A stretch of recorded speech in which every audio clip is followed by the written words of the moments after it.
vamos a empezar y si llega la gente más tarde, pues que se vayan sumando, ¿no?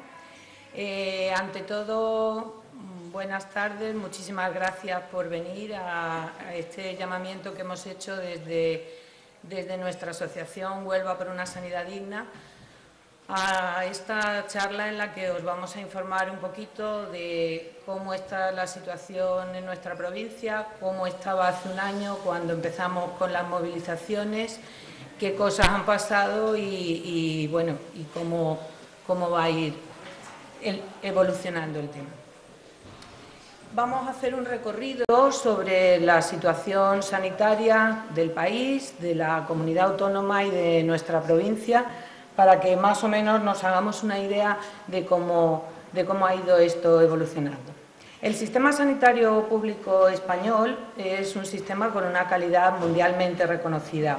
Es uno de los pilares del bienestar y que corrige mucho las desigualdades socioeconómicas, pero es un sistema que está en crisis. Y es un sistema que está en crisis porque se ha dañado profundamente con los recortes nacionales y autonómicos que nos han traído la crisis económica.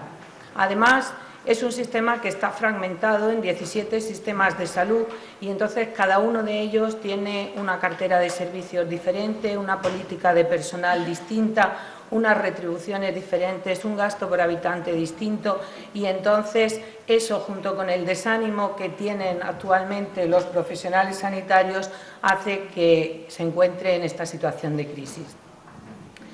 En un estudio de la revista Lancet, muy reciente, de septiembre, analizan la situación de los sistemas sanitarios de 188 países y vemos que España ocupa el lugar número 23, que bueno, en principio no parecería un lugar tan malo, pero es que anteriormente se ocupaba el 7º lugar.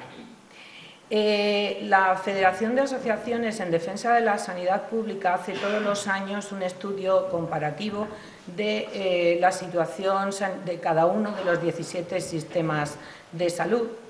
Y, en el de este año habla de que hay una serie de problemas, generales para todas las comunidades autónomas y han sido los importantes recortes que ha habido en sanidad, según las fuentes, entre 15 y 21.000 millones de euros. Ese ahorro ha sido fundamentalmente ahorro en costes de personal, con disminución del número de profesionales y con unas peores condiciones de trabajo. ¿Y eso a qué nos ha llevado? Pues nos ha llevado a un aumento importantísimo de las listas de espera. Ahora, con la recuperación parcial de la crisis, pues vemos que esa recuperación no ha sido tanto en los sistemas de salud y que además ha sido con una aplicación diferente dependiendo de la comunidad autónoma. Por lo tanto, la equidad se ha fragmentado todavía mucho más y la opinión de los ciudadanos con respecto a su sistema sanitario ha ido empeorando. Este estudio hace una clasificación de todas las comunidades autónomas y vemos que Andalucía ocupa los lugares de cola junto con Cataluña, Valencia y Canarias. Lo malo era que en el año 2009 Andalucía ocupaba la 6ª posición y actualmente solamente Ceuta y Melilla tienen peores indicadores y peores resultados que Andalucía. Tenemos los andaluces la desgracia de tener la menor esperanza de vida al nacer de toda España, la mayor tasa de mortalidad ajustada por edad, una mortalidad, estamos en 4ª posición en la mortalidad por enfermedades cardiovasculares y en primer lugar en mortalidad por ictus. También, según los datos que aquí aportamos de la Consejería, la mayor mortalidad infantil. Pero esos datos no están actualizados, son la última memoria estadística de la Consejería, es del año 2015 y la mortalidad infantil ha mejorado un poquito. Ahora lo veremos. También evalúa el gasto sanitario por habitante y vemos que Andalucía, de nuevo, ocupa la cola con el menor gasto sanitario por habitante. Incluso todavía peor del que tenemos aquí, porque estos son datos de presupuesto inicial, pero luego esos presupuestos no se ejecutan totalmente. Vemos que las diferencias son tan grandes como que el País Vasco tiene un 47,61% de gasto sanitario superior al andaluz. y estamos un 21, casi un 22% por debajo de la media española. Entonces, por mucho que hablemos de que se gestiona mejor los recursos, pues es difícil llegar a los mismos estándares. Y además este no es un problema puntual y un problema de ahora mismo, sino que si veis aquí, con este estudio de la Organización Médico-Colegial, esto sí es gasto consolidado, gasto real, y vemos que ya hace bastantes años que Andalucía pues está a la cola. No solamente en gasto sanitario, sino también pues en dotación. Vemos aquí en dotación de camas, en dotación tecnológica, salas de rayos X, de hemodinámica, angiógrafos, densitómetros, TAC. En todos estos casos veis que estamos por debajo de la media y en los que están remarcados somos la última provincia en recursos. Otro de los problemas que tiene el sistema andaluz es el tema de la prestación farmacéutica. Es la única comunidad autónoma que tiene subastas de medicamentos. Las subastas de medicamentos, pues, que en principio nos podrían parecer algo interesante a la hora de reducir el gasto y de controlar el gasto farmacéutico, pues ha creado una serie de problemas muy importantes. En primer lugar, de los 14.000 fármacos que hay autorizados para su financiación en el sistema sanitario público español, Andalucía solo están disponibles 400. Esos fármacos son los que están disponibles porque han sido adjudicatarios de esa subasta de medicamentos. Además, son generalmente fármacos de laboratorios extranjeros, de Vietnam, de Bangladesh, con unos controles de calidad claramente defectuosos y, de hecho, en Estados Unidos algunos de estos laboratorios no tienen permitida la venta de sus productos. Y un problema muy importante también es que son laboratorios que no tienen capacidad de abastecer a toda la comunidad autónoma de una manera global, con lo cual cada cierto tiempo tenemos los problemas de desabastecimiento en las farmacias y los problemas de malos resultados en los pacientes, porque si uno está acostumbrado a un medicamento y a una dosis, cambiarlo por otro es complicado porque no tienen exactamente la misma disponibilidad y el mismo efecto, y además, sobre todo en ancianos, es complicado porque están acostumbrados a tomarse la pastilla rosa o la pastilla verde o la pastilla naranja y cada poco tiempo se les está cambiando. La política de personal también ha sido muy mala. Andalucía es la comunidad autónoma que peor paga a sus profesionales y eso que ya España, pues si lo comparamos con el resto de Europa, vemos que solamente países como Lituania, Rumanía o Hungría retribuyen peor a sus profesionales. Y esto va a hacer que después, como vamos a ver, pues tengamos un déficit de profesionales que migran a otras comunidades autónomas, incluso a otros países. Vemos, por ejemplo, esta es una comparativa de los salarios en comparativa de salarios de facultativos en otros países, y en Andalucía pues tenemos médicos trabajando por alrededor de 1.800 euros si no hacen guardias. Además, ha habido una serie de problemas no solo de retribuciones, sino también de los contratos. Contratos solo para guardias, contratos solo para días, contratos mes a mes, que hacen que Andalucía haya dejado de ser una comunidad autónoma atractiva para que tengamos aquí profesionales suficientes. Y eso va haciendo que poco a poco tengamos una pérdida de capital humano y que haya una emigración. Si ahora nos pasamos ya a la situación real de nuestra provincia, pues vemos que es un poquito difícil. La verdad que conseguir los datos es bastante complicado porque no hay datos actualizados que se publican y porque, por ejemplo, el tema de presupuestos no se desagregan por provincias, con lo cual es difícil saber lo que se gasta. Pero bueno, vamos a intentar hacer una inferencia con los datos que hemos ido encontrando. Tenemos, además, que hemos dicho que Andalucía ya era deficitaria, por ejemplo, en 41 de las 46 especialidades médicas. En Huelva somos deficitarios en todas y estamos incluso por debajo de la media andaluza. Nos falta un materno-infantil, la única provincia que no lo tiene, la única provincia en la que no se han abierto los chares, con déficit, con promesas de muchos centros de salud que no se han abierto tampoco. Vemos entonces que todo esto repercute al final en la salud de los onubenses, y Huelva y Cádiz son las provincias con menor esperanza de vida al nacer. Ya habíamos dicho que Andalucía era la que tenía la menor esperanza de vida de España, y ahora pues Huelva peor todavía. La mortalidad por cáncer de mama es la más alta de Andalucía en estas provincias, y la mortalidad infantil, pues ya os digo que con este estudio era la más alta. Ahora vamos a ver cómo ha evolucionado. Estos son, bueno, pues unas tablas. La mortalidad por cáncer en Huelva es la tercera en España, la que tiene más tasas de cáncer de pulmón, y no tenemos cirugía torácica.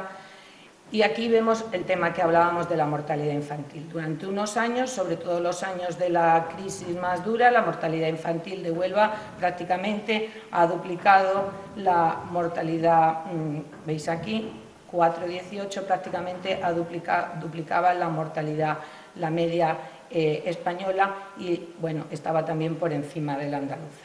Pero la mortalidad, eso que ha ido mejorando, no ha mejorado en la mortalidad postneonatal. Si veis aquí, Huelva y Jaén, fundamentalmente, son las que durante toda esta serie de años, según los datos del Instituto Nacional de Estadística, están por encima, con una mortalidad infantil postneonatal bastante más alta.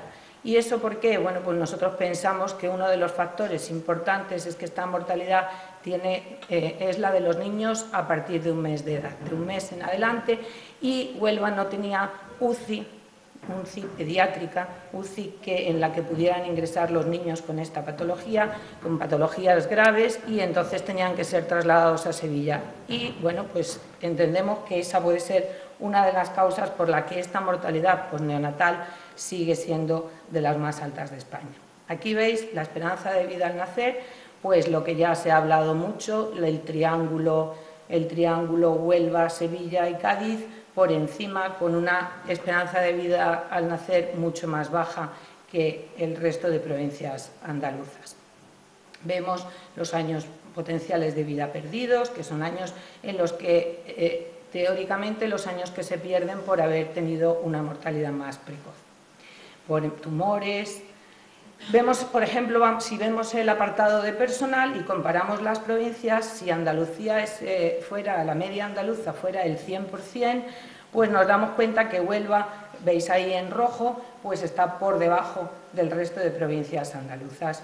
Y solamente hay dos apartados en los que está un poquito más alto de la media, por ejemplo, los médicos de familia, pero en el caso de los médicos de familia no es un tema real, porque realmente hay muchos médicos de familia que están trabajando haciendo funciones de pediatras, con lo cual, como médicos de familia, no superamos esa media española.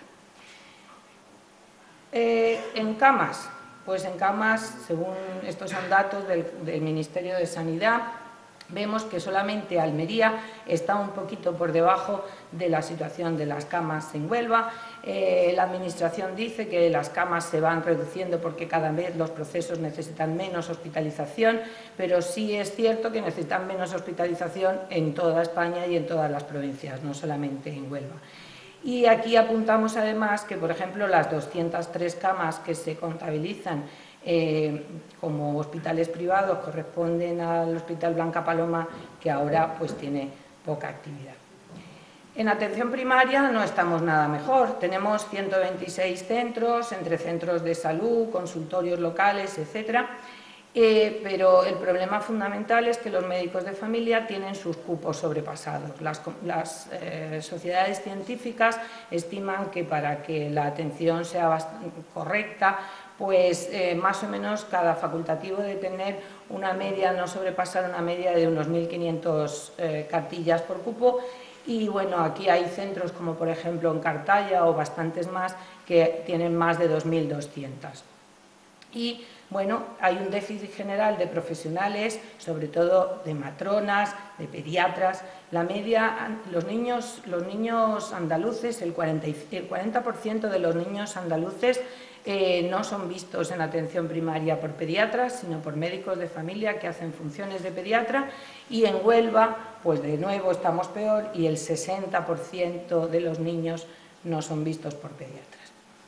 Otro problema que tiene también la primaria, sobre todo en la zona de la sierra, es la gran dispersión geográfica. Allí no hay tanta sobrecarga en cuanto a cartillas por facultativo, pero lo que ocurre con esa dispersión geográfica es que el médico tiene que atender varios consultorios, de manera que durante bastantes horas pues, hay pueblos que no tienen asistencia.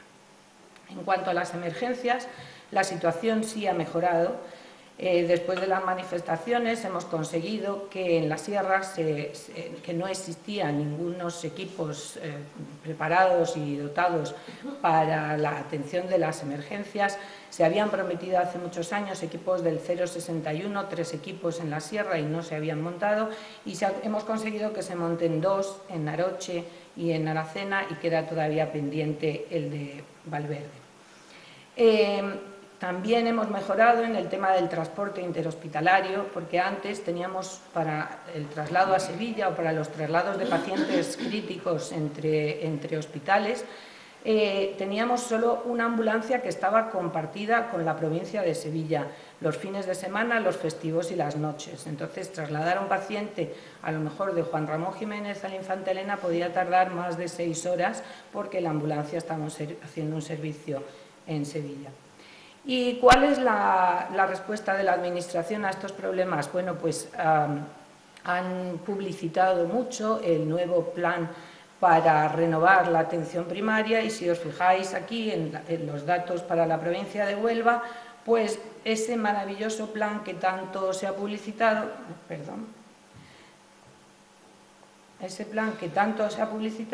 pues resulta que consiste en contratar 7 médicos, bueno, tienen previsto contratar 7 médicos de familia, 0 pediatras y 12 enfermeras. Si hemos visto que había 129 centros, pues es que toca a un médico por cada 18 centros, con lo cual no cubren ni siquiera las jubilaciones esta renovación. En salud mental tenemos también graves problemas. Voy a pasar un poquito más rápido porque si no... En atención especializada, lo que estábamos hablando, el tema de las camas, pues hemos perdido más de 100 camas en los últimos, desde el año 2010, desde que empezó la crisis, y además el problema fundamental que tiene Huelva es que las camas están casi todas, quitándolas del hospital de Río Tinto, están todas en Huelva capital, con lo cual los desplazamientos de los pacientes de toda la provincia pues son importantes. No tenemos camas en Chares abiertas y no tenemos materno-infantil. Si os fijáis aquí, pues también, igual que vemos que el global de médicos, FEA, son especialistas de hospital, médicos de atención primaria, pues en Andalucía están por debajo de la media española. En Huelva no tenemos datos estos son datos de los profesionales que trabajan en la sanidad pública. En Huelva esos datos no están disponibles y hemos hecho un poco una inferencia, ¿no? Y bueno, según los colegiados en el Colegio de Médicos de Huelva, que estos datos 100% no son exactos, puesto que hay gente que puede estar trabajando aquí y estar colegiado en Sevilla o en otra provincia, pero bueno, vemos que efectivamente estamos bastante por debajo en esa tasa. Lo mismo ocurre en farmacéuticos y, bueno, y en algunas especialidades, como ya hemos dicho, somos extremadamente deficitarios. Cirugía vascular, reuma, alergia, y todo eso se traducirá en listas de espera pues enormes que después veremos. Encima hay muchas especialidades, como hemos dicho, cirugía de tórax, cirugía cardíaca, cirugía pediátrica, que no existen en la provincia. Ahora mi compañero Diego Mora, nuestro vicepresidente, os va a hablar un poquito de otros déficits que tenemos, que somos también la única provincia que no tiene ni unidad del dolor, ni unidad de ictus, ni angioplastia, y os va a explicar un poco en qué consiste eso y cómo va a influir en nuestra salud.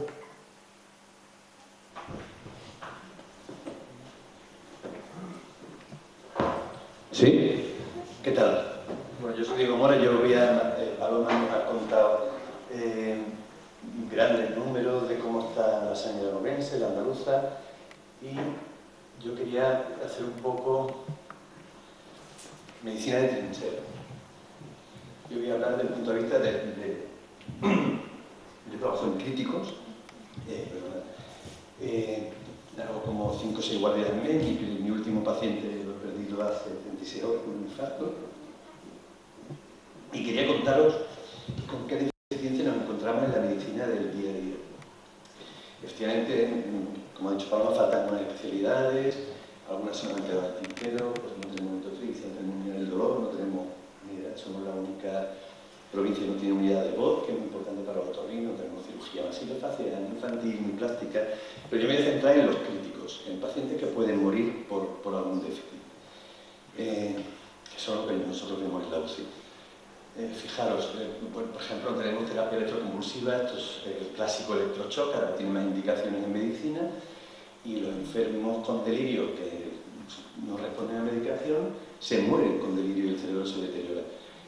Hay 3 aparatos de electroshock en Sevilla, no tenemos ninguno en Huelva, la lista de espera en Sevilla, claro, ellos tienen su lista de espera hasta aquí, intentar colar a un enfermo en Sevilla significa retraso, significa pérdida de cerebro o puede que pérdida de vidas. Cirugía torácica tuvimos hasta el 2003, cuando se jubiló el jefe de cirugía torácica, que hacía una excelente cirugía torácica, estaba operando entre 34 y 37 cánceres de pulmón. Perdón. ¿Poco por detrás? Pues entonces, ¿y con este sí? Sí. Bueno, es que no me gusta estar quieto, pero... Vale. Cuando se jubila el cirujano torácico que tenía, que hacía una excelente cirugía torácica, se estaban operando en torno a 34 o 37 cánceres de pulmón al año en Huelva. Todos pasan después a UCI. Pasaban. Desde 2003 se jubiló este hombre y nunca hemos recuperado esa especialidad. Y yo quiero que pongáis en el lugar de los pacientes y los familiares que tienen que ir a operarse a Sevilla, un postoperatorio largo, doloroso, que a veces se complica, es un tormento. Y desde el punto de vista mío de cuidados críticos, pues hemos tenido casos donde el cirujano torácico nos ha solucionado de manera urgente o emergente una hemorragia pulmonar, una puñalada en el pecho, que hoy día pues tenemos que coger, llamar a la UBI móvil, que a veces, como ha dicho Paloma, se retrasa más de la cuenta, y cruzar los dedos para que el enfermo no se nos desangre en el camino. Un segundillo para hablar de la radiología vascular. La radiología vascular es una especialidad que está en auge, son radiólogos que están especializados en meter catéteres a través de vena o de vasos sanguíneos y solucionar desde hemorragias hasta embolias. Y hay un caso que yo siempre, a mí me parece que es muy significativo de cómo estamos, ¿no? Y de lo que pedimos. Y si alguien de verdad, cuando yo acabe la charla, piensa que estamos pidiendo la luna, que levante la mano. Mirad, uno de los casos que se ve poco, pero lo vemos 2 o 3 veces al año, es la hemorragia postparto. A veces el útero no se cierra bien después de un parto y se produce una hemorragia que no se puede coartar, hay que intervenir, y si no se puede cerrar, cortar esa hemorragia interviniendo, la solución hasta hace 2 o 3 años era la pérdida del útero. Probablemente da igual si tienes 40 años y tienes 7 hijos, pero si tienes 25 y quieres tener más hijos, es una mutilación. En los 2 casos es una mutilación, pero con esa edad y con otras expectativas de vida es una mutilación muy severa. Bien, hace 2 o 3 años las guías principales de atención a estos pacientes te dicen que puede evitar el 90% de esas mutilaciones con un radiólogo vascular que mediante el catéter se mete en las arterias uterinas y las emboliza de manera que para la hemorragia. Eso supone que podemos salvar un 90% de esos úteros que se están perdiendo. Ya os digo que afortunadamente no es muy frecuente, pero lo vemos 2 o 3 veces al año. Me consta que el jefe de ginecología ha pedido que pongan esta prestación en Huelva, no estamos pidiendo la luna. El anterior gerente se negó por sistema durante mucho tiempo a que hubiese el radiólogo vascular de guardia. Un radiólogo vascular de guardia, os recuerdo, cobra 6 euros la hora. Bueno, yo creo que es una deficiencia grave. Pero me quería centrar en lo que me encargó Paloma, que es hablar de la angioplastia. Nos habéis escuchado hablar en la red de la angioplastia durante 24 horas y de la unidad de ictus. Muy rápidamente, para no aburriros, sabéis que el infarto es una obstrucción de las arterias coronarias que alimentan el corazón. Si la arteria es pequeña, el infarto será pequeñito y el corazón muere, digamos que el músculo cardíaco que bombea la sangre se gangrena, y si la arteria es grande, pues será un infarto grande. Incluso el más pequeño se acompaña de mortalidad porque esto provoca una cicatriz que provoca una arritmia Y desafortunadamente pues mucha gente muere en la calle o muere en su casa sin poder llegar al hospital, incluso con un infarto pequeñito. Pero cuando es grande, además, se produce una insuficiencia cardíaca, el músculo no funciona, el músculo en el futuro no va a poder bombear como bombeaba y seguramente quedan más complicaciones y mayor calidad de vida. Estos son datos estadísticos que vienen en cualquier sitio. Primera causa de muerte en varones, 250 casos por cada 100.000 habitantes. Como nosotros somos 500, es muy fácil multiplicar por 5, pues 1.200, 1.300 infartos en Huelva al año. A nosotros nos llega a la UCI nuestro Juan Ramón en torno a 400 al año. Y se ha avanzado mucho en el infarto. La gente ya llama al 061, llama a emergencia cuando tiene dolor de pecho. Y esta mejora pues, ha proporcionado una mejoría brutal en la mortalidad. En los 60 se morían el 30% de pacientes de los que llegaban al hospital. En los años 70 se inventan las UCIs y conseguimos bajar la mortalidad al 18%. Por desgracia, lo único que podíamos hacer ahí es tratar las complicaciones. Y en los 80 se inventan unos fármacos que se llaman fibrinolíticos, que lo que hacen es disolver el trombo ese que salió de la coronaria. Con eso conseguimos bajar la mortalidad a un 11%. Y en los años 2000 ya está cada vez más claro que tenemos que abrir esa arteria con un catéter. Eso se llama, bueno, nosotros los médicos llamamos ACTP primaria, angioplastia primaria, para entenderlo. Es meter un catéter, abrir la obstrucción con un balón y seguramente casi siempre después dejar un muelle. Pero eso tiene que ser muy rápido. Fijaros que lo que hablaba de reducción de la mortalidad hasta un 5%, si actuamos las 2 primeras horas, esa mortalidad puede ser hasta de un 4%. Sensación de que no va, ¿se oye? Sí, sí. Puede ser hasta de un 4%. Si nos pasamos 4 a 6 horas, pues la mortalidad sube casi hasta el 9%. Eso hablando de mortalidad. Pero también disminuye las complicaciones y disminuye, mejora la calidad de vida porque disminuye el área de músculo que se pierde, con lo cual la función del corazón es mucho mejor, ¿no? Y entonces, bueno, pues sale este lema, en tiempos oro, se avanza mucho con el tema del 061, de llamar, de avisar, de que reconozca a la gente, y los médicos rápidamente un infarto y rápidamente activen los sistemas de emergencia y transporte del hospital. Actuemos. ¿Y cómo sale la arteria? Pues la arteria la abrimos con fármacos, que es lo que decía antes, fibrinolíticos, se llevamos usando desde los 80, o con el catéter, con la angioplastia. Los fármacos fibrinolíticos han salvado muchas vidas y siguen salvando muchas vidas a diario, pero tienen sus contraindicaciones. Son fármacos que hacen que la sangre no coagule, por lo cual, como que alguien se haya sacado una muela, haya puesto una inyección intramuscular o le hayan operado en menos de 3 meses, están contraindicados. Tienen un riesgo medio que de hemorragias, y un riesgo tolerable pero alto de hemorragia cerebral que suelen ser muy malignas, pues la sangre no coagula, el hematoma crece y crece y crece. Y además, estos pacientes que se hacen tratamiento tienen un exceso de 1.000 fibrinólisis que hacemos, 3,9 enfermos van a tener un ictus. Y de ese 3,9, 1,9 se va a morir, otro se va a quedar discapacitado y solo va a subir, de esos 3,9, uno sobrevivirá sin secuelas. Y aparte, no tiene éxito siempre. Tenemos éxito en el 60% de las veces. Otras veces, el paciente tiene un segundo infarto. La angioplastia ha superado estos problemas. La angioplastia puede ser primaria, que es la que se hace en estos casos urgentes, puede ser de rescate cuando nos fracasa el fármaco fibrinolítico, que ya os digo que fracasa hasta en un 40-50% de las veces, o programada, que es el enfermo que viene de casa a hacerse.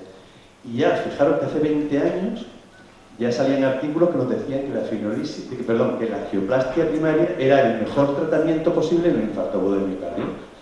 Y ahí hay una cifra que nosotros los médicos decimos número necesario para tratar. Esto significa que si tratamos a 9,5 pacientes, estamos salvando a un enfermo o de segundo infarto, o de morirse, o de tener un ictus. 9,5.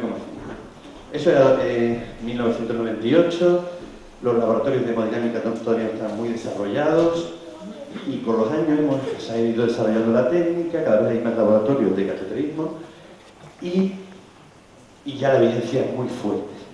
La evidencia es muy fuerte que el mejor tratamiento posible es la angioplastia primaria. Fijaros, en agosto de 2017 se reúnen los mejores cardiólogos de Europa y nos dicen, nos mandan estas guías para tratamiento del infarto agudo del miocardio y nos dicen que no perdamos tiempo en la fibrosis y que si tenemos un hospital con angioplastia primaria, PCI primaria, a menos de 2 horas de camino, que no perdamos el tiempo ni en parar en un hospital que no disponga de eso. Que cojamos el camino y vayamos a ese hospital.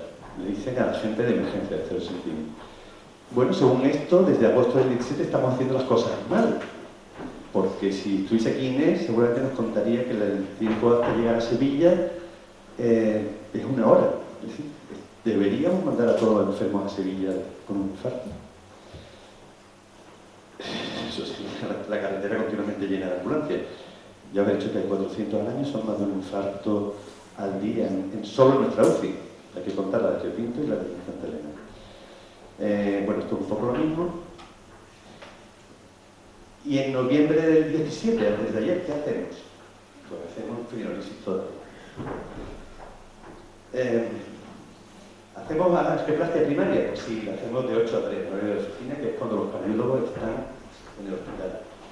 Lo hacemos a cualquier hora del día si nos encontramos con un enfermo en el cual la fibrosis está contraindicada. Entonces llamamos a cualquier hora del día o de la noche y los compañeros que están de guardia localizada se presentan en el hospital con un equipo de 2 enfermeras y un médico.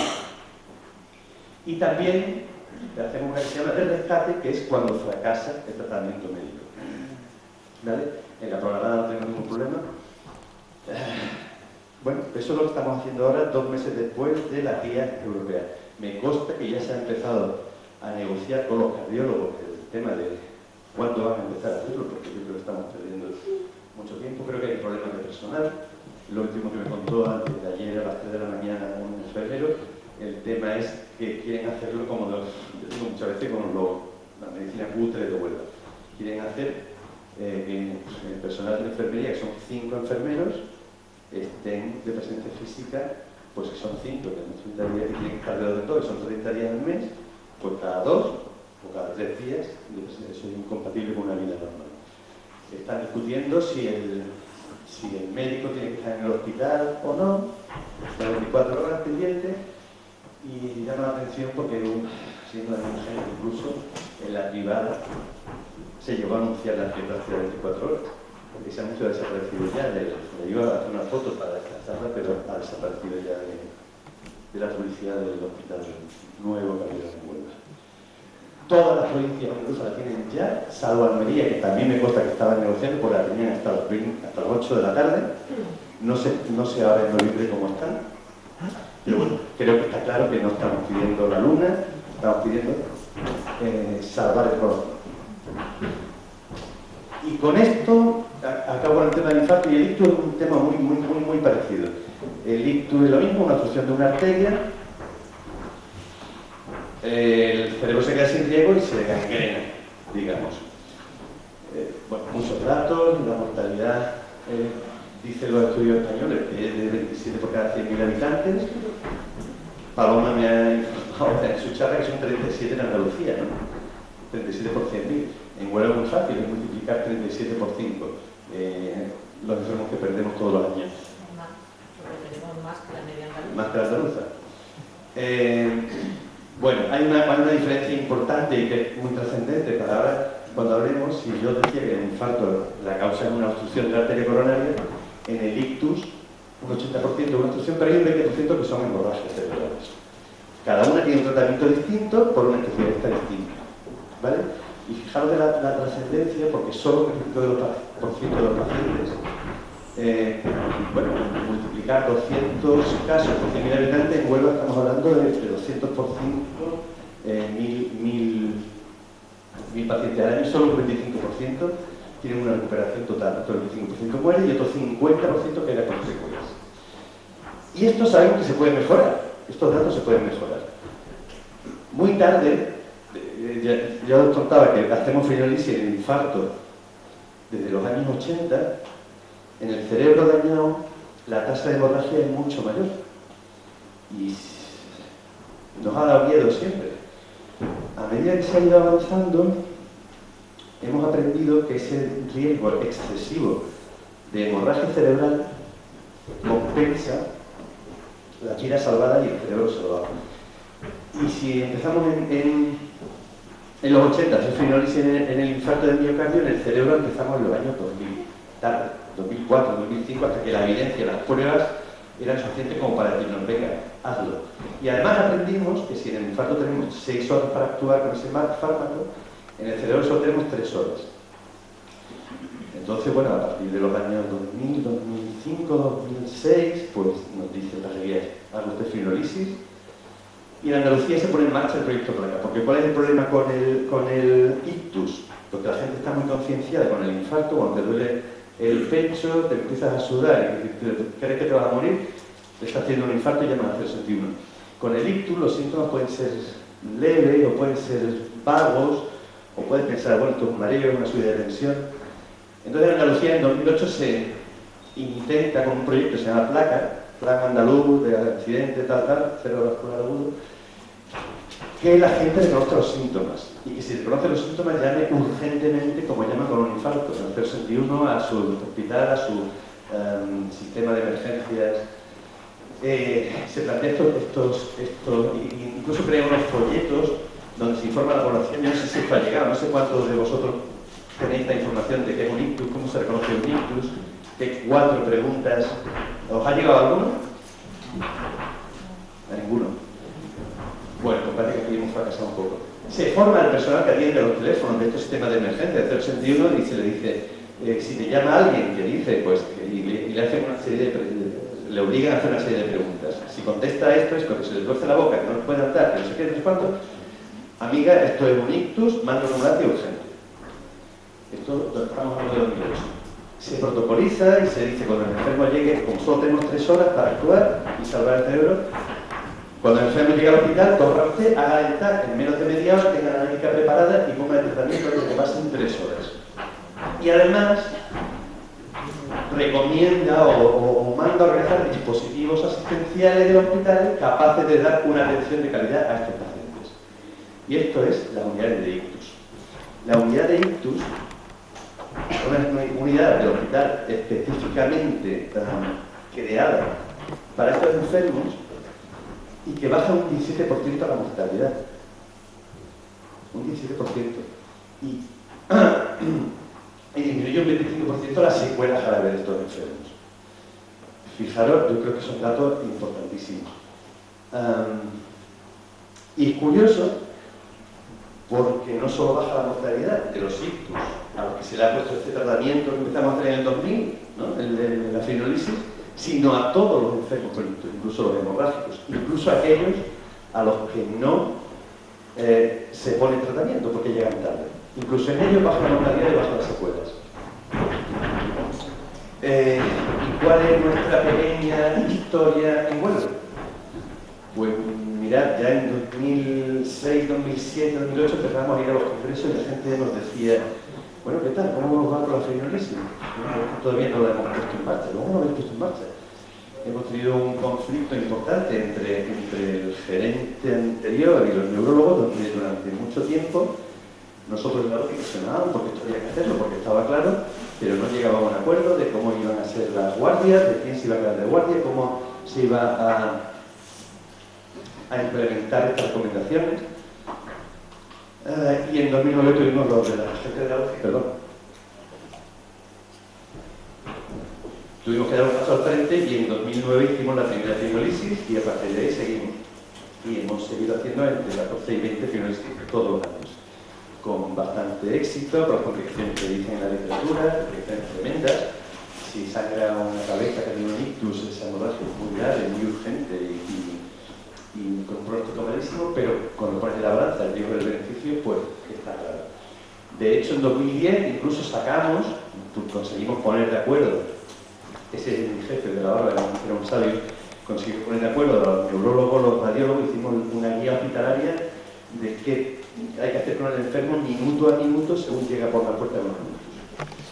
Fijaros que incluso publicó en alguna información, yo le decía a mi jefe Manolo, me da un poco de vergüenza, hemos sido el último hospital de España en hacer esto, lo sacan en la prensa. Entonces sabéis que esto es un poco la política del SAS, que saca noticias de impacto positivo, que seamos los últimos del mundo. Y así hemos tirado 6-7 años hasta que ya ha llegado la fusión hospitalaria y yo para mí personalmente, para esto supone un caos. ¿Por qué? Pues porque se para, por ejemplo, el neuro que se va a la Infantalena con la cirugía que sigue en el Juan Ramón, perdón. Si os he dicho que un 20% de los pacientes son hemorrágicos y tiene que actuar el cirujano, ¿qué hace, por ejemplo, el médico del 061? Los síntomas son los mismos. ¿Qué hace el médico del 061? ¿Se lo lleva a Infantalena o se lo lleva al Juan Ramón? Imaginaros que es una hemorragia, el compañero del 061 no sabe lo que es, porque los síntomas de noche un TAC son indistinguibles, y se lo lleva a la Infantalena, donde lo deja, lo tiene los compañeros de urgencia y la ambulancia se va a seguir con su trabajo. Entonces coge a este enfermo, te lo lleva al TAC y dices, joder, es una hemorragia, hay que operarlo urgentemente. Pero resulta que la disciplina de cirugía está en Juan Ramón Jiménez. Y como ha dicho Paloma, no hemos conseguido un sistema ágil de transporte de críticos hasta después de las manifestaciones. No sé si fue en febrero cuando se firmaron el contrato. Mirad, el gerente dice que estamos a 300 metros. ¿Sí? Si coges el Google Maps y trazas una línea recta, sí. Pero hemos llegado a tardar hasta 6 horas en trasladar a un enfermo con una hemorragia hasta nuestro hospital donde están el cirujano esperando. 6 horas. 6 horas son secuelas, son más probabilidades de morirse y en algún caso concreto que hemos denunciado, secuelas, claramente. Bueno, yo creo que esto es un problema muy serio de esta que ha provocado la fusión, que no parece que se esté solucionando. Como estamos en 2000... Hay una cosa que también siempre me gusta remarcar.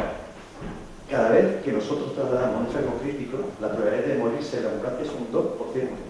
Eso no se debe olvidar. Eso viene en toda la literatura. La estadística de medicina tarde o temprano se cumple. Bueno, en 2007, ¿cómo estamos? Pues en febrero se presenta un nuevo responsable que trae un nuevo protocolo que es un corta y pega del que tienen en Virgen del Ocio en Sevilla, que no es aplicable, no es operativo, no es real. Y también me gustaría recordar que si algo sale mal y un paciente o una familia nos denuncia, el juez no nos va a preguntar, ¿usted se ha estudiado la lectura en el libro? ¿Se sabe la terminología americana? El juez va a preguntar, ¿usted ha seguido el protocolo del hospital? Y yo tengo que decir, por ejemplo, que el hospital no. Porque ese protocolo, que en teoría es para los dos hospitales, obliga que en menos de 15 minutos de que el enfermo llegue a urgencia lo ve el neurólogo. En Juan Ramón Jiménez no hay neurólogo de guardia. De hecho, lo que han hecho con esta mini desfusión extraña que están haciendo es poner un neurólogo de 8 a 3 en una planta con 10 camas. Cuando fue medicado usted, llamó al neurólogo en menos de 15 minutos, yo tendré que decir, señoría, no, porque no hay neurólogo en hospital de guardia. Y en Infantalena están, corrígeme Paloma si me equivoco, hasta las 8 de la tarde. Eso no ha cambiado. Bueno, pues ahora dicen que si no hay neurólogos para contratar, claro, después de tantos años de contratos basura, de gente firmando mes a mes, pues la gente aquí no sale, aquí le cuesta venir a la gente porque la política de contratación ha sido siempre nefasta. Es un protocolo donde recomienda no solo el TAC estándar que hacemos siempre en un ictus, sino que recomiendan hacer un angioTAC, es decir, ver las arterias cerebrales, porque hace un par de años también salió una técnica que se llama trombectomía. Si la arteria es una arteria grande que no está demasiado profunda, el mismo radiólogo vascular que nos podría salvar el útero es capaz de meterse con un catéter y sacar el trombo. Eso se hace cuando tú demuestras con un segundo TAC dónde está la obstrucción y con un tercer TAC en el mismo momento, se llama TAC de perfusión, cuánto cerebro hay que pueda salvar. Y para eso tenemos 6 horas. Es muy importante porque esa señora tenemos que tener una ambulancia cerca, esto no se hace en Huelva, se hace en Sevilla. Entonces vuelvo a insistir en lo del transporte de crítico y la ambulancia. ¿Y qué pasa? Que se inaugura este protocolo en Infantalena, cuando estaba en neuro, cuando no estaba el TAC preparado para hacer ese tipo de TAC. Dicen que es un problema de software, que es fácil de solucionar, pero no sé si a estas alturas lo han solucionado. Creemos que no lo sabemos. Es decir, bueno, un protocolo que no está operativo. ¿Y la unidad de ictus? ¿Qué pasa con la unidad de ictus? Si hemos visto que salga un 17% de vidas y de secuelas. ¿O qué pasa con la rehabilitación? En el Juan Ramón Jiménez hay un gran gimnasio de rehabilitación en la planta baja donde el enfermo con un ictus, donde se recomienda una rehabilitación precoz, en cuanto está mejor y se puede movilizar, bajaba al gimnasio y iniciaba ya una rehabilitación precoz. En Infantalena la rehabilitación está como a 500 metros carretera abajo, fuera del hospital, y no es operativo, el paciente no puede ir a rehabilitarse al gimnasio. Cierto que ahora está mandando a un fisioterapeuta a la habitación del enfermo, donde inicia lo poco que puede hacer la habitación, movilización masiva y poco más. ¿Vale? Y la unidad de ictus, ¿qué está pasando con la unidad de ictus? Nos dice la guía de los neurólogos que esto que son grados de recomendación A significa que es obligado, tenemos que hacerlo. Y te dice que los periodos de hospitalización y las unidades de ictus han demostrado los mejores resultados sobre la evolución del paciente. Y volvemos a la diapositiva que os puse antes, hablando de las secuelas y tal, donde fijaros que las primeras unidades de ictus de España se crean en 2005, es decir, que llevamos 12 años de retraso. Esto me lo mandó una amiga que trabaja en Asturias. Ellos inauguraron su unidad de ictus en 2010 y fijaros que era ya la 40 de España, en 2010, hace 7 años. 40, si somos 57 provincias, pues casi la mitad de las provincias españolas tenían ya unidad de ictus. Y os recuerdo que estamos en 2017. Y en esta política que tenemos últimamente de noticias de impacto positivo, el otro día, hace una semana, sale este artículo, que de verdad que nos alegramos muchísimo, donde dice que Salud multiplica en Huelva la atención al ictus en las primeras horas para evitar lesiones cerebrales. De verdad que nos felicitamos. Ellos dicen que nosotros hacíamos 14 anuales, eran un poco más, pero bueno, vamos a dejarlo en 14, y ellos están haciendo ahora 63. Y nos parece de verdad muy bien. Lo que no dicen es que sigue sin haber unidad de ictus, porque la unidad de ictus, como la define la Sociedad Española de Neurología, es una unidad con 24 horas de neurólogo de presencia física. Lo que no dicen es que, claro, en este momento sería criminal que no se hubiese producido cuando las guías han dicho que, bueno, que la gente está llegando más allá de las 3 horas, que también es efectiva la fibrinolisis hasta con 4 horas y media. En Asturias lo han subido a 6 incluso. Yo creo que esto traduce un poco el fracaso del primer objetivo del placa. No hemos sabido transmitir a la población la importancia y establecer los mecanismos para que lleguen antes de las 3 horas. Es cierto que están haciendo fibrinolisis, se ha aumentado un 50% el tiempo, es decir, que lo normal es que suba la fibrinolisis. Se ha quitado el límite de edad, que antes teníamos en 80 años, porque el enfermo tiene más riesgo de sangrar con los más de 80 años, pero que cuando se pone en la balanza nuevamente el riesgo-beneficio, con 80 años te las juegas y dices, mira, voy a intentarlo porque con 80 años le voy a dar una calidad de vida decente, o si no hago nada, lo voy a dejar hecho un vegetal con medio cuerpo paralizado. Y bueno, ya está. No quería contar nada más, pero esta mañana, mientras repasaba un poco lo que iba a contar, se me ocurrieron 2 reflexiones. Mira, yo creo de verdad que nuestros enfermos no estamos haciendo lo correcto. ¿Qué diríamos pues? ¿Qué diríamos pues si no le estamos ofertando a los pacientes lo mejor que podemos ofrecer, lo mejor que podemos? Y otra reflexión es, tenemos los medios técnicos, tanto para salvar cerebros, salvar corazón, salvar el útero de esta mujer que ha tenido una hemorragia. Tenemos profesionales que saben hacerlo. ¿Qué nos queda? ¿Pagar guardias? ¿Cuestión de dinero?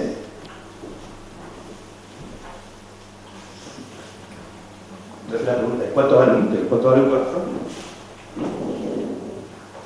Y no sé si hay alguien en la sala que piense que estamos pidiendo la luna, que estamos pidiendo algo. Creo que hay un abogado en la sala. No sé si tú me puedes responder a la primera reflexión. No estamos ofertando a los pacientes lo mejor que podemos hacer. No estamos pidiendo más que hacer una medicina digna y hacer lo que queremos hacer, lo que sabemos hacer. Muchas gracias.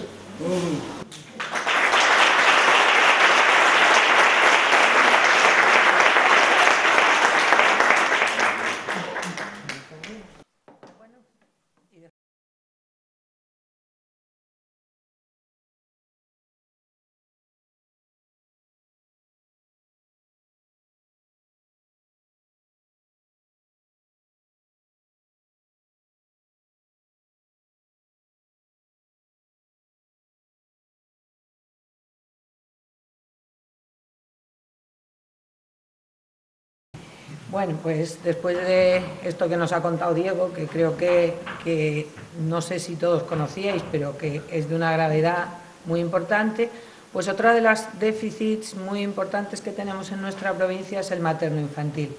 ¿Qué es un hospital materno-infantil? Porque a veces la gente dice, bueno, ¿Eso qué es? ¿Por qué queremos un materno infantil? Bueno, pues es un hospital que está específicamente dedicado a mujeres y a niños. Eso es su único eje de atención. Y entonces se dedica a buscar la máxima excelencia en el tratamiento para esta población. Es un hospital que tiene una serie de recursos que nosotros no tenemos: una cirugía pediátrica, una oncología pediátrica, una hematología pediátrica, un montón de especialidades y un montón de tratamientos que a los que nuestros niños no tienen acceso y que deben trasladarse a Sevilla. Y bueno, decimos, bueno, pues si se va a Sevilla se soluciona el problema, pues tampoco está tan mal. Sí, pero tenemos que pensar esas familias con un niño hospitalizado a 100 kilómetros de su casa, a veces con más niños, tienen que dejar su trabajo solos, todo el mundo no puede irse a acompañar ni a turnarse a cuidar a ese niño. Entonces, no es solamente... es que además el problema que tenemos es que para cosas tan simples como una operación de apendicitis, los niños de Huelva tienen que ir a Sevilla. Entonces, como dice Diego, esto no es pedir la luna, esto es pedir algo básico, no sacar al niño de su entorno, no desestructurar una familia y, sobre todo, si es un problema que requiere una hospitalización grande, la verdad que las repercusiones familiares, incluso económicas, hay asociaciones que tienen pisos alquilados para que comparta la gente que tiene un familiar ingresado en Sevilla. O sea que a eso tenemos que llegar y a eso hay que buscarse la vida el que vive en Huelva y tiene que trasladarse allí. Y no todo el mundo tiene medios económicos. ¿Qué ofrece? Bueno, pues a las mujeres les ofrece una atención en todas las etapas de su vida, desde la adolescencia hasta la senectud. Desde la prevención, se dedica a la prevención de las enfermedades típicas de su sexo, al diagnóstico, al tratamiento y a la rehabilitación. Y a los niños, pues, ¿qué les ofrecería a los niños de Huelva? Pues eso que hemos dicho, un aumento del número de especialidades disponibles y de tratamientos disponibles, evitar los traslados a Sevilla, que, como ha dicho Diego, primero tienen un riesgo, una ambulancia es uno de los vehículos con mayor siniestralidad y además pues es que es el traslado de un paciente enfermo y a veces en un estado crítico. Ahí estamos hablando de esa mortalidad posneonatal tan alta en Huelva. ¿Y por qué además lo pedimos? Porque es que somos la única provincia andaluza que no tiene materno infantil. Como edificio, Almería tampoco lo tiene, está en construcción, se está preparando, se está haciendo, pero ellos sí tienen la cartera de servicios. En el Hospital Torre Cárdenas hay cirugía pediátrica y nosotros ni tenemos el edificio ni tenemos los servicios. ¿Y qué tenemos ahora? Pues tenemos unas instalaciones deficitarias, y eran deficitarias antes de la fusión, cuando los dos hospitales estaban separados, y la fusión ha seguido haciéndolas, ha hecho una fusión que no ha solucionado esos déficits, sino que en muchos casos los ha empeorado. Tenemos las habitaciones para las mujeres embarazadas o en el posparto o en el parto sin privacidad. A veces incluso comparten habitaciones mujeres que han tenido un niño sano con mujeres que acaban de perder a su hijo, y la verdad que es bastante duro compararte con la paciente de al lado. Hay personal insuficiente, tenemos cosas como la sala de espera de urgencias ginecológicas en el Juan Ramón Jiménez, que es el descansillo de una escalera. Es que llegamos ya a unos límites que yo creo que no se deberían sobrepasar. Y todo esto es realmente una mala gestión la que tenemos, porque cuando se planificó la fusión, si de verdad se hubiera hecho con un interés que no fuera economicista, como hemos dicho siempre, eso se habría pensado y se habría planificado de otra manera. Y además tenemos un problema más: un materno infantil, poniendo que la Administración estuviera totalmente decidida a hacerlo, tarda al menos 4 o 5 años en estar funcionando. Imaginaos que llevamos 12 años con los chares, el del EPE está construido hace no sé cuánto y no se abre. Entonces, ¿qué vamos a hacer con esos niños y con esas mujeres en todos estos años que va a tardar que tengamos un materno infantil, si lo tenemos? Porque al llevar toda la pediatría, toda la obstetricia, toda la ginecología al Juan Ramón Jiménez, ese hospital se ha saturado esos quirófanos se han saturado, han aumentado las cesáreas, la actividad, y eso ha repercutido en otras especialidades que tienen que compartir quirófanos, que tienen que compartir medios con ese aumento. ¿Y cuál ha sido la respuesta de la Administración cuando hablamos de todo esto? Bueno, pues negar que la fusión ha sido un fracaso, negar que tenemos el gasto sanitario más bajo de Andalucía y de España. Si veis, esto ya os he dicho que los datos, bueno, son inferencias. Realmente lo que conocemos es los gastos, las memorias de los hospitales, el gasto del hospital, en este año fueron alrededor de unos 300 millones de euros lo que se gastó en hospitales, y según los porcentajes que dice, perdón, no está puesto como en la pantalla grande. Según los porcentajes que dice el Ministerio de Sanidad, que más o menos se gasta en hospitales, en salud pública, en atención primaria, pues vemos que podemos calcular que más o menos se han gastado alrededor de 500 millones de euros al año en nuestra provincia. Y para estar en la media española tendrían que haber sido 680 millones y para estar en la media andaluza 550 prácticamente. Entonces, bueno, pues todo esto ¿a dónde nos ha llevado además? Pues a unas listas de espera brutales.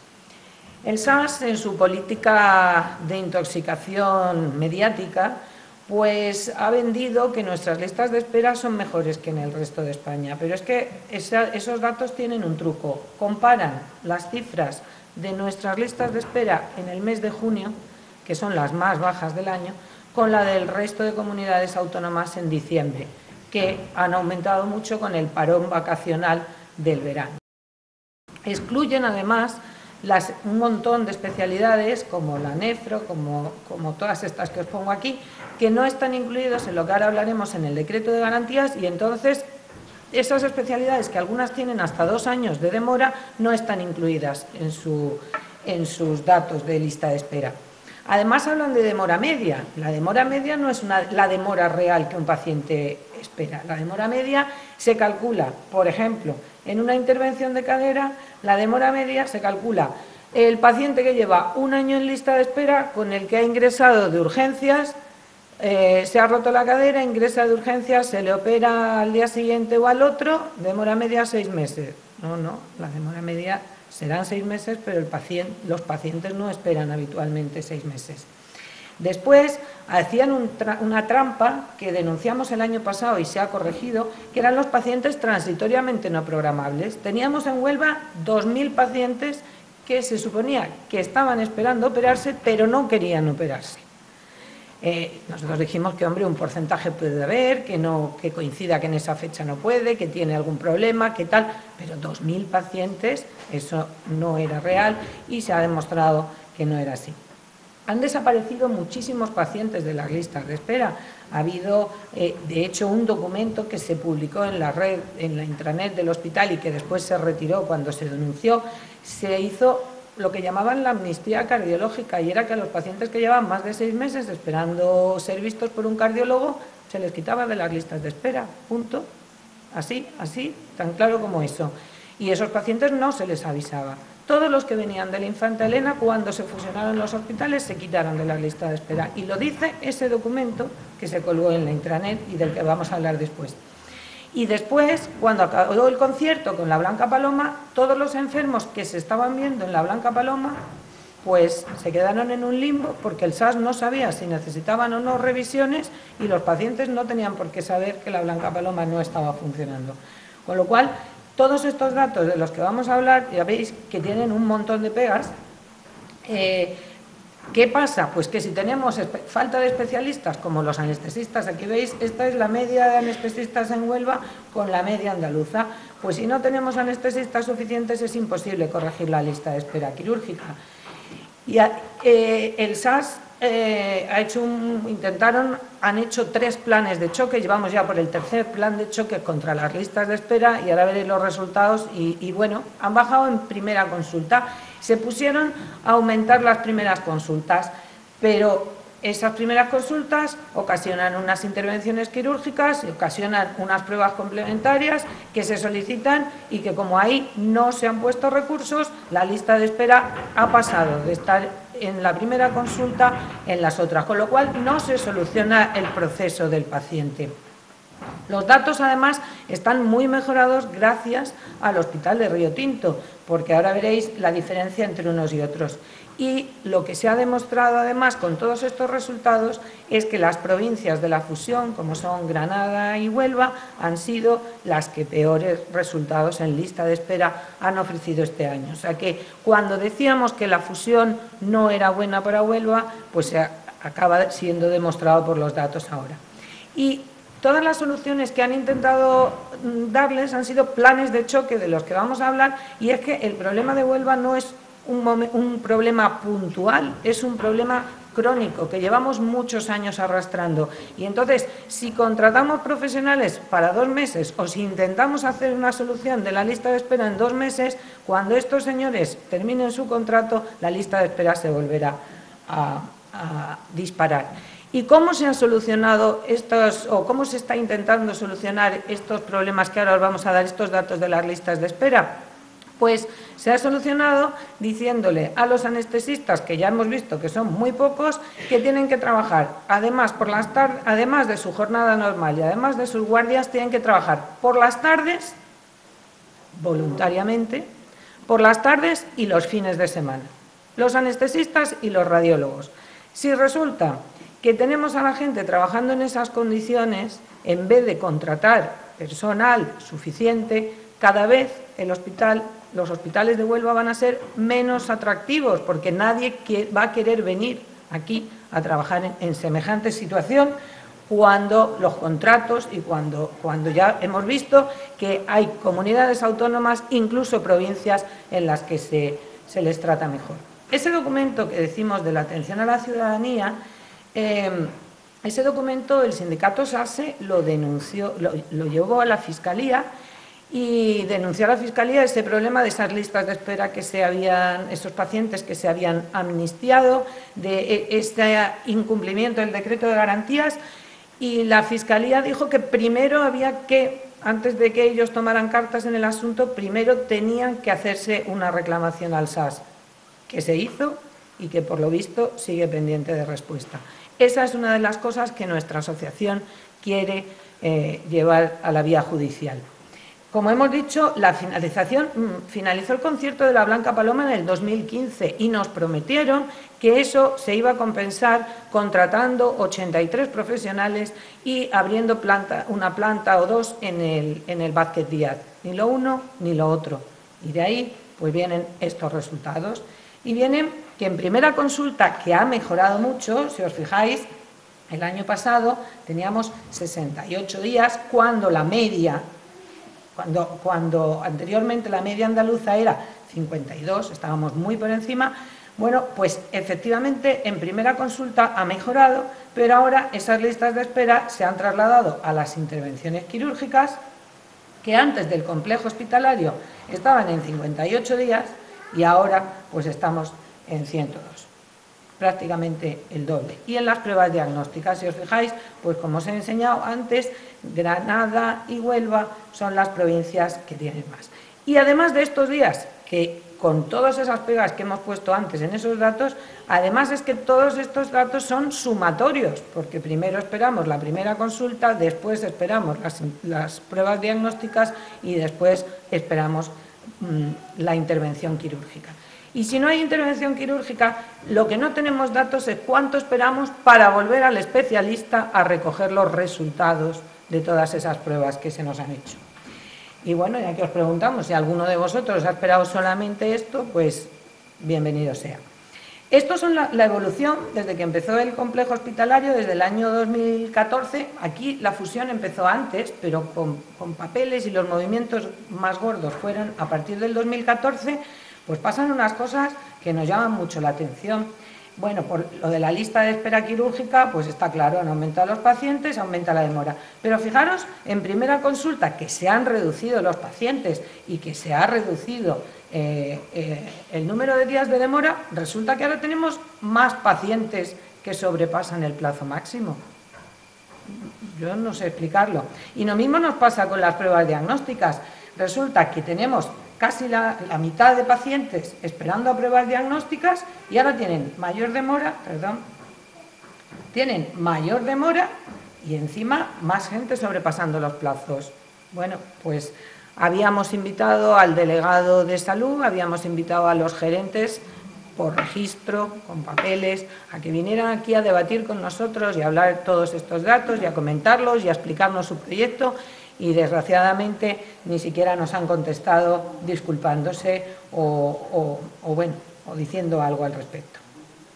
Veis que el Hospital de Río Tinto, sin embargo, pues tiene unas cifras bastante mejores y por eso la media de la provincia no es todavía tan disparatada como era.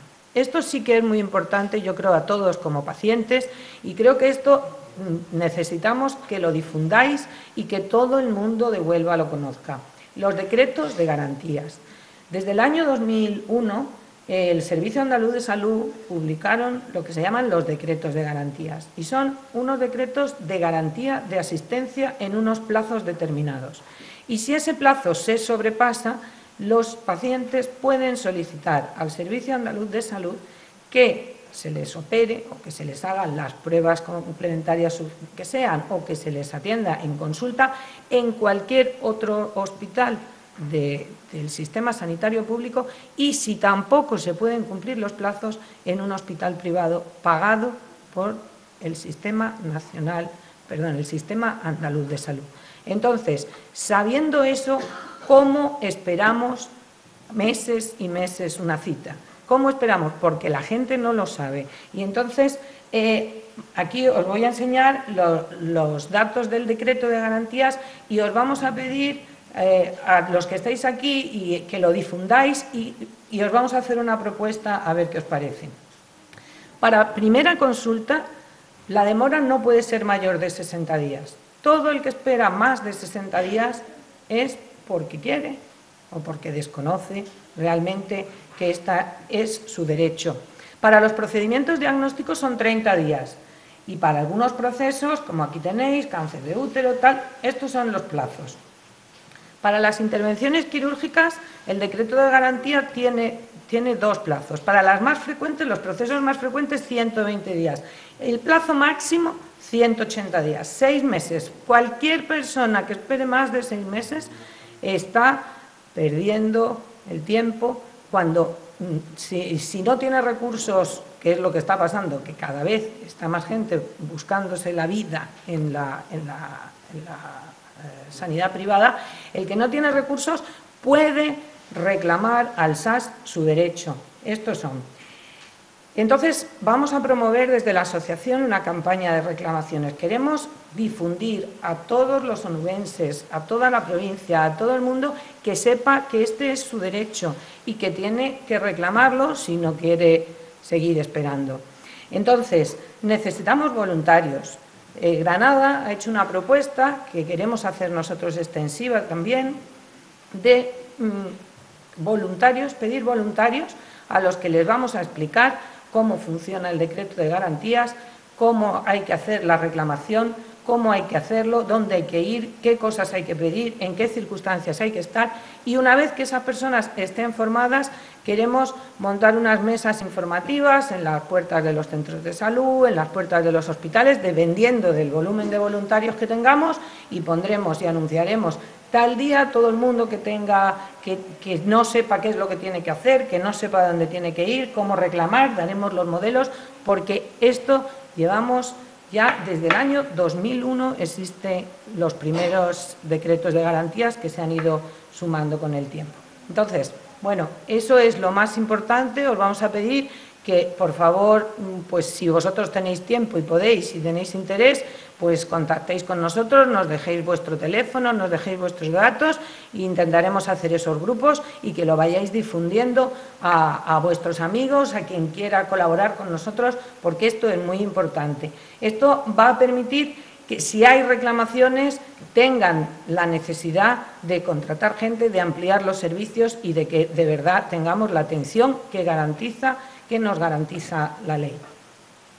Bueno, pues las necesidades creo que ya las hemos hablado, los cupos, los problemas del tiempo dedicado a los pacientes, los equipos de emergencias, las camas, los especialistas, el gasto por habitante, los chares, bueno, todo esto, mejorar el hospital de Río Tinto, todas estas cosas son las que venimos demandando desde el año pasado y por las que vamos a seguir trabajando y luchando desde esta asociación y por las que, visto que la Administración sigue negando los problemas y sigue sin solucionarlos, pues por lo que vamos a volver a convocar una manifestación, o hemos convocado ya para el día 26 de noviembre, por estas unidades inexistentes.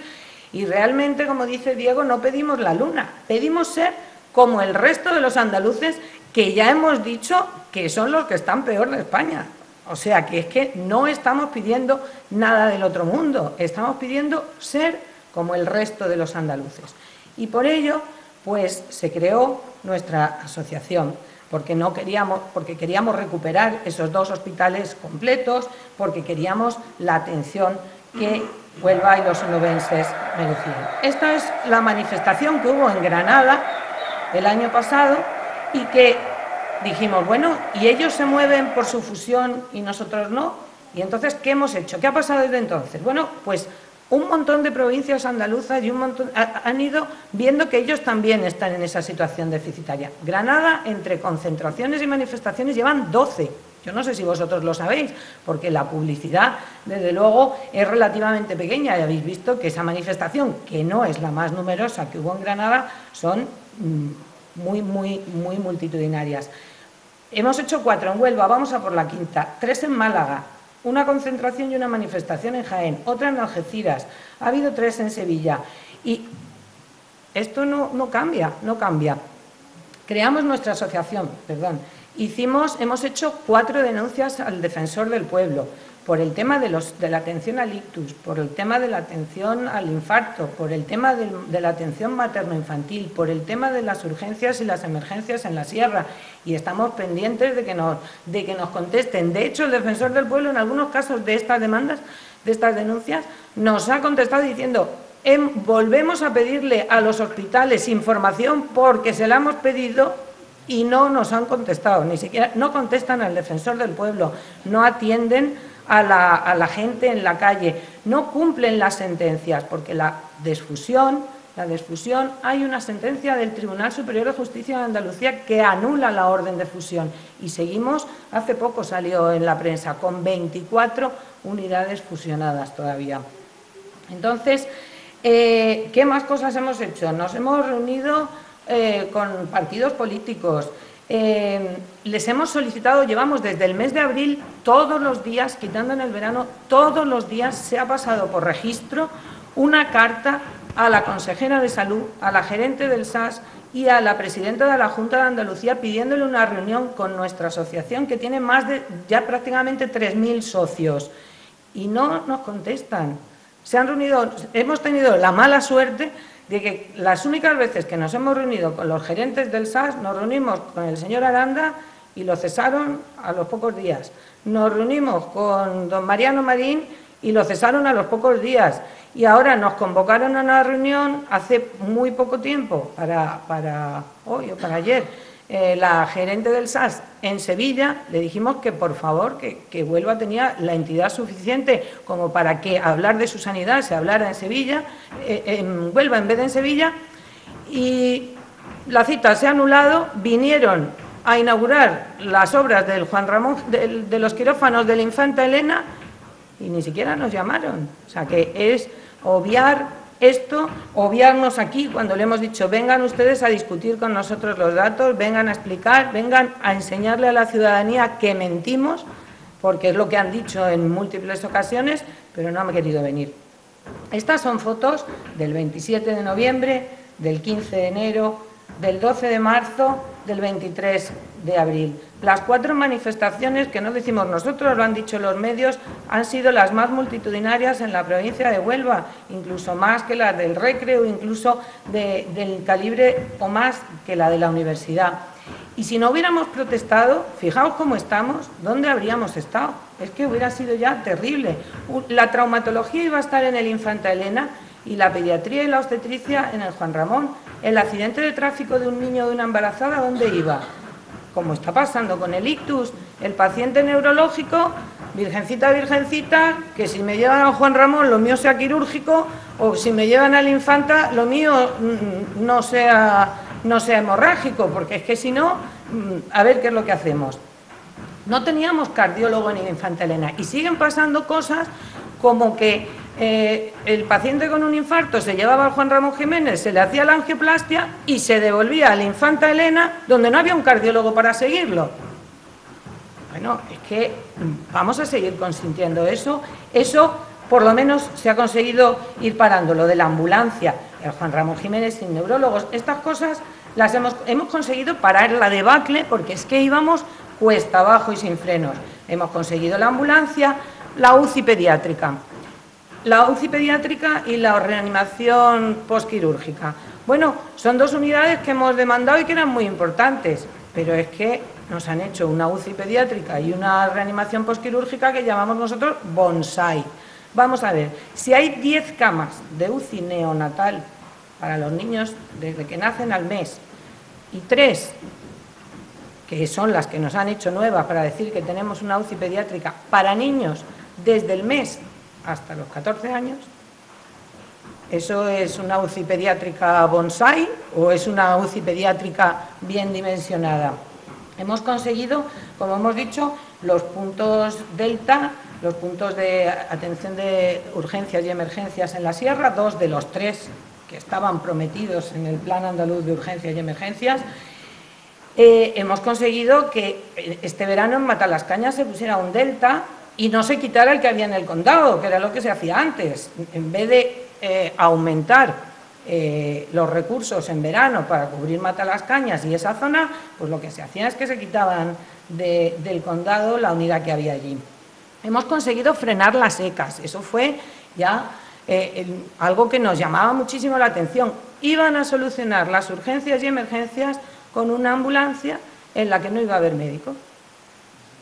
Atendida telefónicamente por un médico que además podía estar atendiendo otra urgencia y otra emergencia. Vamos a ver, habrá cosas, las urgencias y las emergencias se clasifican en una serie de niveles, entonces los niveles más sencillos, pues probablemente sí, pero usted no puede sustituir un equipo del 061 o un equipo Delta que va perfectamente cualificado y con su médico por un enfermero que el pobre encima telefónicamente intenta contactar con un médico al que le tiene que dar las explicaciones de lo que pasa y lo que no pasa. Es que bueno, yo creo que clama al cielo. Bueno, pues todo esto que os hemos dicho que por lo menos hemos conseguido, la Administración lo cifra en alrededor de unos 9 millones de euros lo que han invertido, y resulta que nosotros hemos calculado que las deficiencias para nuestra provincia están rondando los 200 millones. Necesitan, vamos a ver, un materno infantil son como 25 millones de euros. Cada uno de los chares otros 25, pues ya llevamos 100 millones. Nos deben los centros de salud de Valverde, de Isla Chica. Tenemos todo ese déficit de todas esas especialidades y de todas esas carteras de servicios. Y además hemos demostrado que en los años de la fusión se han ahorrado casi 20 millones de euros un año por otro. Cada año aproximadamente esa media. Con eso, cada año nos podían haber construido casi un chare o casi un materno infantil. Y ese dinero no ha revertido en nuestra provincia. Se ha conseguido que hubiera un oncólogo en Río Tinto. Es que era terrible que un paciente con un cáncer tuviera que hacerse los kilómetros desde donde viviera en la sierra, en una ambulancia, muchas veces una ambulancia comunitaria o como pudiera venir, pasarse un día entero dándose quimioterapia y después volver otra vez como pudiera a su casa. Hemos conseguido que vuelvan los cardiólogos al Infanta Elena, que haya neurólogos en el Juan Ramón, aunque con las deficiencias que ya ha dicho Diego. Hemos conseguido que cesen 2 gerentes del SAS, un consejero, bueno, nosotros solos no, Granada por supuesto también y las movilizaciones de otras provincias. 2 gerentes del SAS, un consejero, un viceconsejero, 2 gerentes del complejo hospitalario, un director médico, una directora de enfermería, pero nosotros no queríamos eso, queríamos soluciones, y lo que han hecho es un lavado de cara y disimular, porque los verdaderos responsables de esto siguen estando. Los equipos directivos de ahora son los mismos, en cargos diferentes prácticamente que teníamos antes y que nos llevaron a esta situación. Y cumplen las sentencias, como os hemos dicho. No hay angioplastia, no hay unidad de ictus, no hay unidad del dolor. Había una unidad del dolor en Río Tinto que ha desaparecido también porque el anestesista pues, se ha marchado de allí. Lo de la rehabilitación de los pacientes neurológicos, como ha contado Diego, ¿cómo somos capaces de vender que la neurología está mejor centralizada en el Infanta Elena cuando no tienen acceso a un gimnasio para una rehabilitación precoz, un paciente que lo que no rehabilite inicialmente después va a tener unas secuelas que no se van a poder solucionar? Ahora mismo tenemos que los niños que vienen a rehabilitarse al Infanta Elena se rehabilitan con los adultos, porque no hay dotación, hay salas preparadas, pero que no se han dotado. Se rehabilitan con los adultos. Hombre, eso es lo que hay que evitar. Hay que hacer un materno infantil, hay que hacer un tratamiento específico de esos niños. Bueno, los déficits de matronas, tenemos 8 matronas en atención primaria en Huelva Costa, pero es que en el condado creo que hay 2, si no me equivoco, y en la sierra hay... No, en el condado hay 0, o al revés. En la sierra no hay ninguna matrona que haga educación para las mujeres embarazadas. Es que nos sigue faltando de todo. No podemos darnos por vencidos ni satisfechos con lo que llevamos. Personal, verdadera desfusión, UCI pediátrica y URPA, pero realmente dimensionadas, y todas estas cosas que llevamos pidiendo. ¿Y cómo ha respondido la Administración? Bueno, pues ya sabéis que la mayoría de las veces lo que ha hecho es negar todos los datos que hemos traído. Ha habido presiones, ha habido amenazas veladas a los miembros de la asociación, ha habido una intoxicación. Hoy mismo, antes de venir, hemos visto que han dicho que el hospital, han hecho un comunicado de prensa, que el hospital Juan Ramón Jiménez va a ser un hospital de primer nivel, del tipo Reina Sofía, pero vamos a ver si es que no hay presupuesto. Usted puede decir lo que quiera, pero si no hay presupuesto, ¿cómo lo vamos a hacer? ¿Cómo lo vamos a hacer? Lo fundamental ahora, una vez que tengamos y que sepamos con cuánto dinero contamos, entonces podremos hacer algo, ¿no? Otra de las cosas que dicen, por ejemplo, es que no pueden solucionar las listas de espera o no pueden mejorar esto porque no tienen profesionales disponibles. Bueno, y eso, ya está, con eso nos conformamos. Vosotros entendéis, no sé, que encarguéis un mueble a medida para vuestra casa o un traje para una boda y lo pagáis y cuando llegáis a recogerlo os dicen no puedo tenerte el traje para la boda porque no tengo costurera, pero el dinero tampoco te lo voy a devolver. Bueno, y entonces, ¿eso lo consentiríamos si lo consentimos en sanidad? Usted es un gestor y usted está aquí precisamente para poner los medios. Y si los medios no los encuentra, tendrá que cambiar su política y su forma de gestionarlo. Pero los medios los tiene que poner porque nosotros hemos pagado por eso, ¿no? Se han hecho, como os he dicho, 3 planes de choque y las listas de espera cada vez las tenemos igual o peor. Hemos pedido permisos en la Casa Colón, hemos pedido permisos en las cocheras del puerto, hemos pedido permisos en el Paseo de la Ría para hacer actividades divulgativas. Estamos esperando respuesta desde antes del verano. La señora presidenta hizo una promesa en el Parlamento andaluz, otra institución o otra cosa que no se cumple. Hizo una promesa en el Parlamento andaluz que este año habría un dinero dedicado los presupuestos del año 2018 habría un dinero dedicado para la creación o para el inicio del materno infantil y ese dinero no aparece porque no hay una voluntad real de los políticos de hacerlo, no cumplen las sentencias, se dedican a hacer propaganda a ver si consiguen que la gente crea lo que ellos dicen, piense que está todo solucionado y aquí seguimos igual. mientras no haya presupuestos suficientes, garantizados y además finalistas que se vayan a usar en sanidad, porque presupuestamos una cantidad que luego no se invierte, y además provincializados, porque el problema es que nosotros pensamos que se lo dan a Sevilla, Sevilla piensa que se lo da a Málaga, Málaga piensa que se lo da a Jaén y el dinero al final resulta que no se ha gastado. Y queremos el cese de todos los responsables. Y otra cosa de lo que os queremos decir y que pedimos es un no al proyecto de ley de sostenibilidad. Decimos, bueno, la ley de sostenibilidad del sistema sanitario público andaluz, eso lo quiere todo el mundo, que ese sistema se sostenga, que perviva a lo largo del tiempo, que lo hereden nuestros hijos, y resulta que es un proyecto de ley que no tiene presupuesto comprometido, que no soluciona nada de lo que hemos hecho aquí, que perpetúa los nombramientos, lo mismo de directores que de cargos intermedios, los nombramientos digitales, la igualdad, el mérito, la capacidad, la oposición del funcionariado desaparece en ese proyecto.